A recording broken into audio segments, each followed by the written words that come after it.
Est-ce que le catch, c'était mieux avant?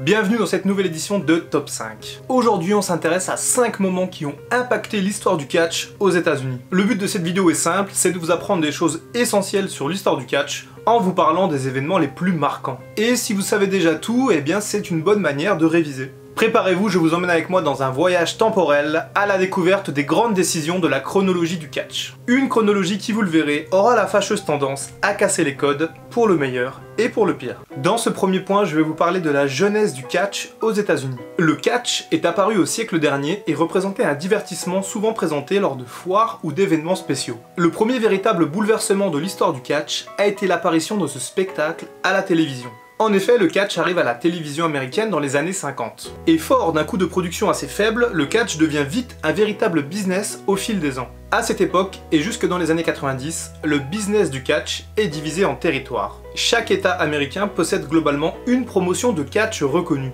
Et les premières années d'exploitation du catch à la télévision correspondent avec l'apparition des premières gimmicks de catcheurs, des premières storylines, et de la différenciation entre les faces et les heels. Les premières stars de l'époque se nomment Gorgeous George, qui ira faire du cinéma par la suite, et Buddy Rogers, alias le premier Nature Boy, qui inspirera plus tard Ric Flair dans le choix de sa gimmick. En ce qui concerne la WWF, l'ancêtre de la WWE, c'est Vince McMahon Sr. qui gère l'entreprise, et à l'époque, il veut rester terre à terre et ne pas mêler le catch au monde du cinéma et au monde du show business en général. En 1976, Ted Turner, le fondateur des chaînes de télévision TBS et CNN, commence à s'impliquer dans le catch et propose un créneau TV à la Georgia Championships Wrestling, la promotion phare dans l'état de Géorgie, sur la chaîne TBS qui correspond à la première apparition du catch sur le réseau national télévisuel aux États-Unis. Et on va voir dans le deuxième point que de grands changements allaient arriver dans les années 80. En effet, l'arrivée d'une personnalité bien particulière que vous connaissez tous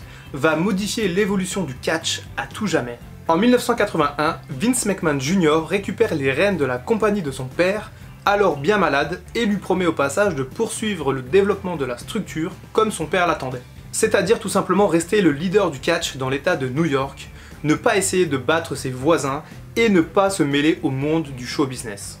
Or, Vince McMahon Jr. va faire exactement l'inverse, il va commencer à tenter d'avaler les territoires voisins et va également nouer des partenariats avec le monde de la télévision. En 1983, il signe Hulk Hogan qui travaillait déjà sous les ordres de son père, mais qui avait dû quitter la promotion en 1981 pour tourner le film Rocky III et ainsi obtenir une notoriété mondiale.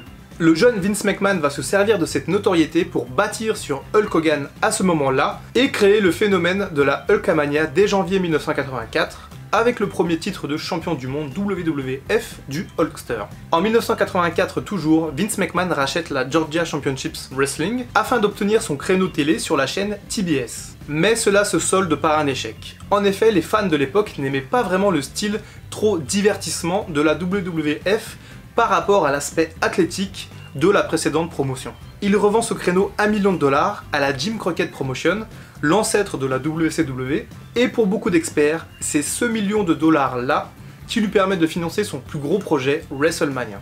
Et en 1985, Vince McMahon va tout donner pour que son événement WrestleMania soit un succès, n'hésitant pas à impliquer des stars de l'époque comme Mohamed Ali, Mr. T ou encore Cyndi Lauper. Et Vince McMahon a d'ailleurs souvent répété en interview que si WrestleMania avait été un échec à l'époque, il aurait sans aucun doute mis la clé sous la porte à ce moment-là. On a vu que pendant les années 80, la WWF a capitalisé sur ses succès pour devenir l'entreprise de catch la plus puissante au monde. Pourtant, dans les années 90, l'arrivée d'une autre promotion au premier plan va une nouvelle fois changer la donne. En 1995, la WWF a vraiment du mal à s'en sortir. Vince McMahon avait pourtant lancé en 93 Monday Night Raw, une heure de show hebdomadaire en direct à la télévision, et l'idée était de redonner de l'intérêt à son produit qui était en baisse depuis la fin de l'ère Hogan. Mais cela n'a pas suffi et la nouvelle génération de catcheurs à la WWF n'est pas parvenue à contenter le public. Et du côté d'Atlanta, Ted Turner, qui avait déjà été confronté à Vince McMahon quelques années auparavant, rachète en 1988 la Jim Crockett Promotion pour faire renaître une WCW plus compétitive et plus axée sur le divertissement, tout en conservant l'ADN de l'entreprise. Et après un bon démarrage, le produit WCW se dégrade entre 1992 et 1993. C'est à ce moment-là que Ted Turner va désigner Eric Bischoff comme président de la WCW. La décision est à l'époque surprenante car Eric Bischoff était un jeune commentateur sans expérience du business du catch, mais il a su impressionner Ted Turner au bon moment. Dès 1994, Eric Bischoff déclare la guerre à la WWF. D'abord dans les médias, puis il commence à recruter certaines de ses plus grosses superstars comme Hulk Hogan et Randy Savage. En 1995, il va pousser les hostilités un peu plus loin et ira même jusqu'à créer un show hebdomadaire le lundi soir en concurrence de Raw, à savoir Monday Nitro. Et progressivement, la WCW va devenir plus appréciée que la WWF et Nitro va dépasser Raw dans les audiences.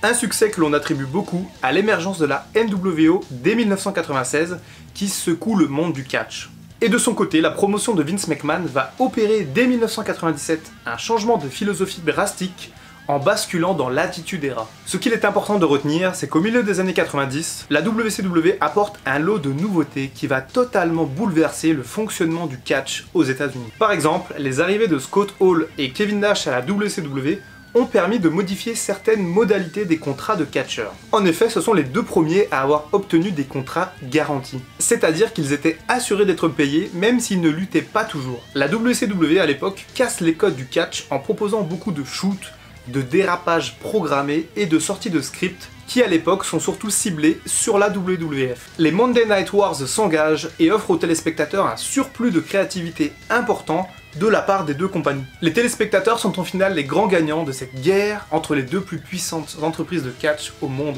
Ce troisième point fera d'ailleurs peut-être l'objet d'une vidéo un peu plus approfondie sur les Monday Night Wars. En mars 2001, la WCW est au plus bas. Ayant perdu à la fois dans la guerre des audiences, ayant perdu ses stars, ayant perdu ses têtes pensantes, la WCW est dans un gouffre sans fond. De son côté, la promotion de Vince McMahon doit changer de nom après un procès perdu contre l'autre WWF, la World Wide Foundation. Et pendant ce temps-là, le groupe Time Warner qui possède la WCW fusionne avec AOL en 2000 et Ted Turner se voit obligé d'abdiquer avec la WCW qui ne représente plus qu'un immense gouffre financier. La compagnie est alors rachetée par Vince McMahon qui souhaite améliorer son produit en récupérant notamment les catcheurs WCW toujours sous contrat. Les possibilités d'affiches de réel sont alors quasi infinies. Pourtant, malgré toutes les affiches possibles, seul un match entre The Rock et Hulk Hogan réussira à faire lever les foules lors de WrestleMania 18. Pas d'affiches comme Hulk Hogan contre Stone Cold, Sting contre l'Undertaker ou même Stone Cold Steve Austin face à Goldberg. Mais surtout,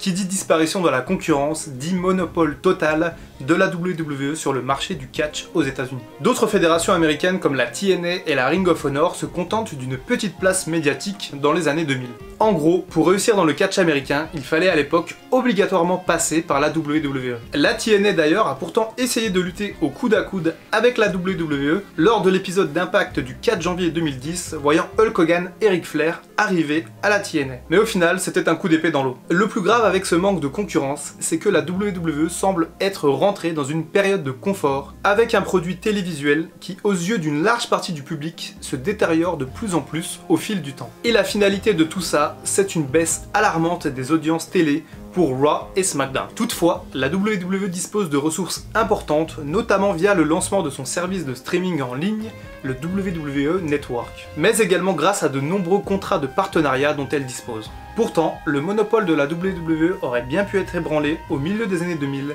et c'est ce que nous allons voir dans le dernier point de cette vidéo. En novembre 2005, le charismatique catcheur Eddie Guerrero décède d'une crise cardiaque. Son collègue et ami Chris Benoit décède 2 ans plus tard, en juin 2007. J'ai déjà parlé de ces deux cas dans une autre vidéo, donc je vais pas y revenir en détail cette fois-ci. Toujours est-il que ces deux événements ont eu un impact considérable sur le fonctionnement de la WWE. Il y a eu à l'époque une véritable prise de conscience et une remise en question importante du fonctionnement à la WWE. D'abord en coulisses, avec l'apparition du programme Wellness qui a comme objectif de durcir les réglementations en termes de prise de médicaments et de produits dopants. En effet, chaque catcheur qui se fait prendre écope d'une suspension allant de 1 à 2 mois et à la 3e faute, il est normalement licencié pour faute grave. De nombreux talents reconnus comme Randy Orton, Jeff Hardy ou encore plus récemment Roman Reigns ont ainsi écopé de suspension due à l'infraction du programme Wellness. Le personnel médical a également été amélioré suite à ces tragédies. Et parmi les changements, on peut noter par exemple que les coups à la tête et les potentielles commotions cérébrales sont considérés beaucoup plus sérieusement qu'à l'époque. Les retraites forcées de Edge, Daniel Bryan et Sting en sont des parfaits exemples. Enfin, la WWE vient beaucoup en aide à ces légendes qui traversent une mauvaise passe. On sait par exemple que la promotion de Vince McMahon a aidé des catcheurs comme Scott Hall, X-Pac et Jake the Snake Roberts en leur finançant une cure de désintoxication. En effet, pas mal de catcheurs ont eu du mal à gérer leur fin de carrière. Et puis, les habitudes étaient très différentes à l'époque et on allait souvent faire la fête après un show. Ric Flair expliquait récemment qu'il allait toujours boire 1 ou 2 verres après avoir catché. Quand on connaît l'immense carrière de Ric Flair, ça a dû faire un paquet de verres à s'enfiler.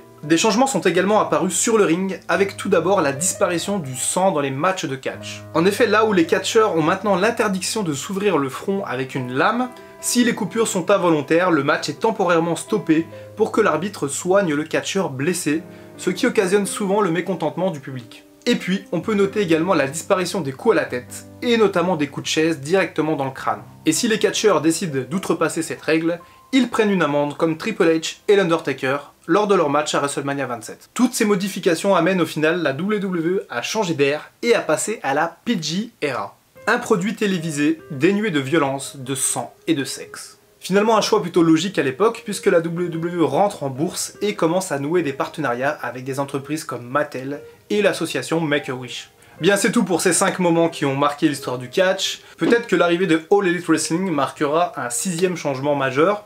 À voir avec le temps, n'hésitez pas à me dire ce que vous avez pensé de cette vidéo par commentaire. N'hésitez pas à ajouter votre propre touche personnelle si vous connaissez d'autres anecdotes. En attendant, je vous laisse, n'hésitez pas à venir me rejoindre sur les réseaux sociaux. C'était le Dr Wrestling, je vous dis à très bientôt pour une prochaine vidéo, et en attendant, comme d'habitude, prenez soin de vous.